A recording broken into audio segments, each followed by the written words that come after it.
Right ఇక details చూస్తే Narsapuram parliament ఉమ్మడి అభ్యర్థి శ్రీనివాస వర్మకు ఓటు వేస్తే బీసీ ప్రధానికి ఓటు వేసినట్లే అన్నారు బీజేపీ ఓబీసీ విభాగం జాతీయ అధ్యక్షుడు రాజ్యసభ సభ్యుడు డాక్టర్ కె లక్ష్మణ్. భీమవరంలో నిర్వహించిన బీసీ కులాల ఆత్మీయ సదస్సుకు లక్ష్మణ్తో కలిసి హాజరయ్యారు నర్సాపురం పార్లమెంటు ఉమ్మడి అభ్యర్థి శ్రీనివాస వర్మ. ఏపీలో కూటమి నేతలు ఉమ్మడిగా పోటీ చేయడం విజయానికి సంకేతంగా నిలిచిందన్నారు. నరసాపురం పార్లమెంటు ఉమ్మడి అభ్యర్థి భూపతిరాజు శ్రీనివాస వర్మ మాట్లాడుతూ బీజేపీ బీసీ సంక్షేమానికి వారి కోసం పథకాలను ఎన్నింటినో అమలు చేస్తుందని, తనకు ఈ నియోజకవర్గంలో బీసీ నాయకులు ఎంతో సుపరిచితులు అన్నారు. తనను బీజేపీలోకి తీసుకువచ్చిన నాయకుడు పాకా వెంకట సత్యనారాయణ అని, ఈ రోజు బీజేపీ సామాన్య కార్యకర్తగా గుర్తించి నన్ను పార్లమెంట్ అభ్యర్థిగా ఎంపిక చేయడం బీసీల మద్దతుతోనే సాధ్యపడిందని అన్నారు.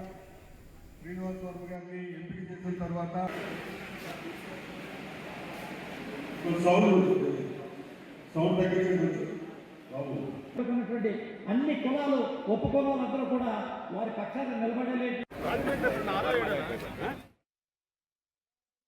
మోడీ గారి కేబినెట్ లో 27 మంది బీసీ మంత్రులు ఉన్నారు భారతదేశ చరిత్రలో తొలిసారి.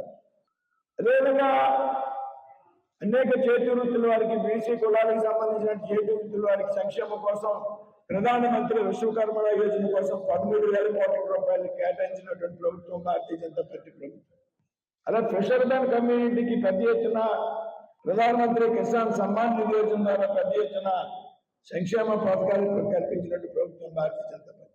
వైఎస్ఆర్సీపీ ప్రభుత్వం అధికారంలోకి వచ్చాక బీసీ కులాలందరినీ, కలిసి ఉన్నటువంటి కులాలందరినీ కూడా విడదీసి కార్పొరేషన్ పేరు 56 కార్పొరేషన్ ఏర్పాటు చేసి శక్తి బంజ గౌడ కలిపి ఉంటే విడదీసింది.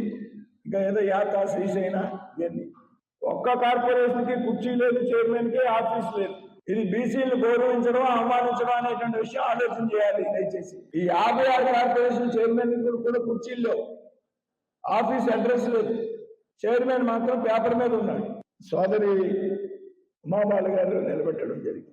అయితే ఏ రకమైన ప్రయోజనాలు ఆశించి ఉమాబాల గారిని నిలబెట్టారు జగన్ గారు అనేటువంటి విషయం మనం ఆలోచించి, ఈ జిల్లాలో ఈ పార్లమెంట్ లో కనీసం 15 మంది అభ్యర్థుల్ని వెతికి పోటీ చేయమని అడిగి క్షత్రియ సామాజిక వర్గానికి చెందినటువంటి పెద్దల్ని, కాపు సామాజిక వర్గానికి చెందినటువంటి పెద్దల్ని కనీసం 15 మందిని పేరు పేరున పిలిచి అడిగి నిలబడమండి, ఒకవేళ మీకు ఫైనాన్షియల్ సపోర్ట్ లేకపోతే అది కూడా మేము చేస్తాం, నిలబడండి అని చెప్తే ఈ వైసీపీ ప్రభుత్వం అధికారంలోకి వచ్చేటువంటి పరిస్థితి కనుచూపు మేరలో లేదు.